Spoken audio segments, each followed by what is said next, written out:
does delight you.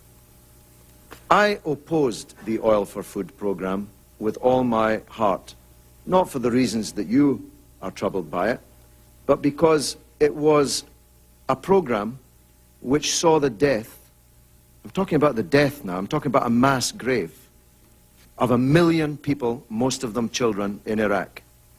The Oil for Food program gave 30 cents per day per Iraqi for the period of the Oil for Food program. 30 cents for all food, all medicine, all clothes, all schools, all hospitals, all public services. I believe that the United Nations had no right to starve Iraq's people because it had fallen out with Iraq's dictator. David Bonnier, your former colleague, Senator, whom I admired very much, a former chief whip here on the Hill, described the sanctions policy as infanticide masquerading as politics. Senator Coleman thinks that's funny, but I think it's the most profound description of that era that I have ever read. Infanticide masquerading as politics. So I opposed this program with all my heart. Not because Saddam was getting kickbacks from it, and I don't know when it's alleged these kickbacks started.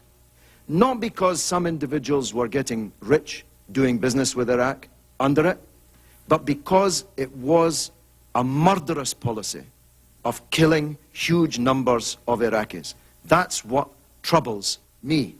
That's what troubles me. Now, if you're asking me, is Mr. Zurikat in some difficulty, like all the other companies that it would appear paid kickbacks to the Iraqi regime?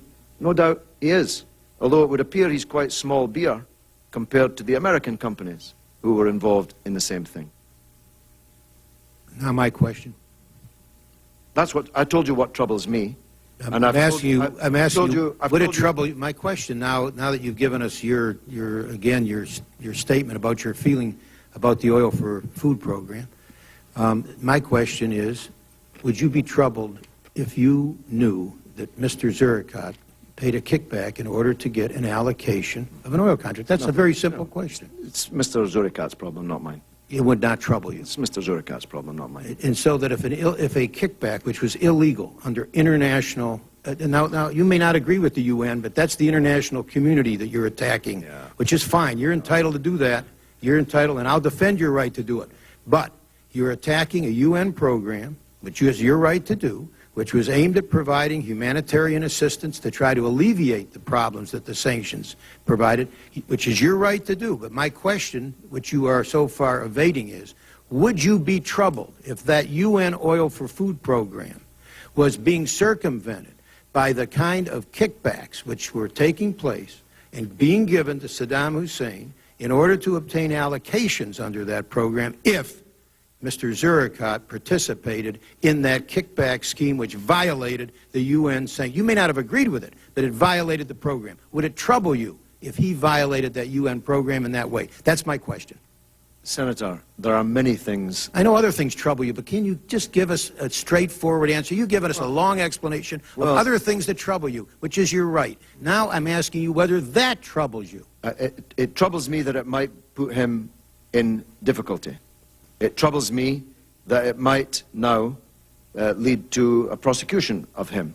It troubles me that this will be further smoke in the smokescreen.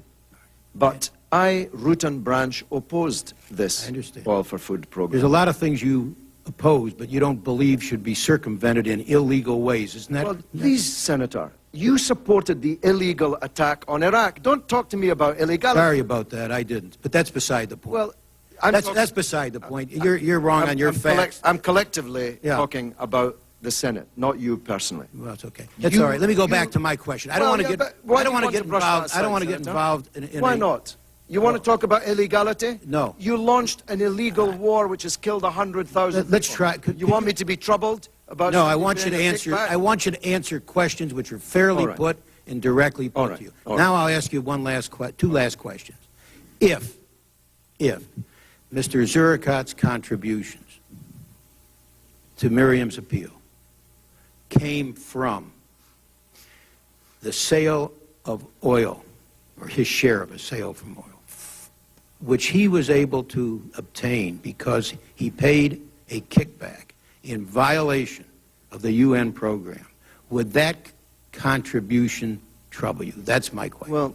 Well, Senator... If you can't give a short answer... I'll give as short as I can, and I appreciate your fairness in this.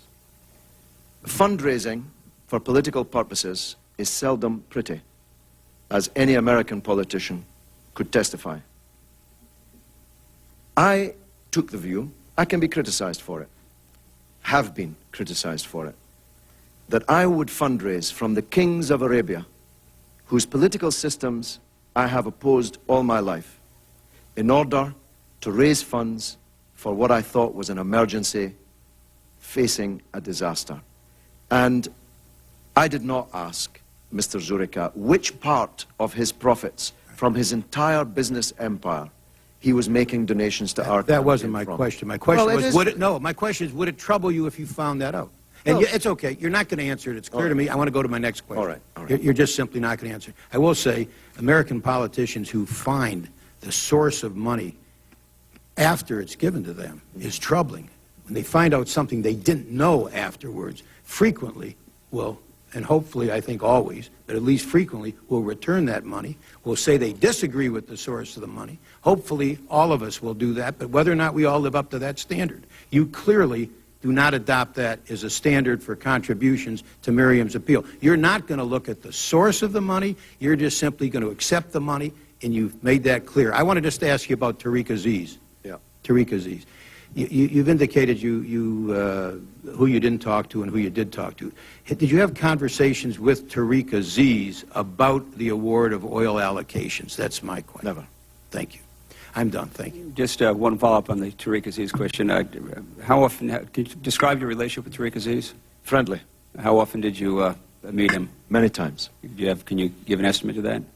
No, many times. Is it many times. More than 5? Yes, yes. More than 10? Yes. Is it 15? Around 15? Well, we're getting nearer, but I haven't ever counted it. But many times. And you have I'm saying to you many times. And I'm saying to you I was friendly with him. Okay. And you described him as a very dear friend. I think you've quoted me of saying a dear, dear friend. I don't often use the double adjective. But I was looking into your heart on that. But friend, I have no problem with. Senator, just before you go on, I do hope you'll avail yourself of this dossier that I have produced. I'm really speaking through you to Senator Levin. This is what I've said about Saddam Hussein. We will enter that into the record Right. without objection. I have no further questions for the witness. You're excused, Mr. Galloway. Thank you very much. Thank you.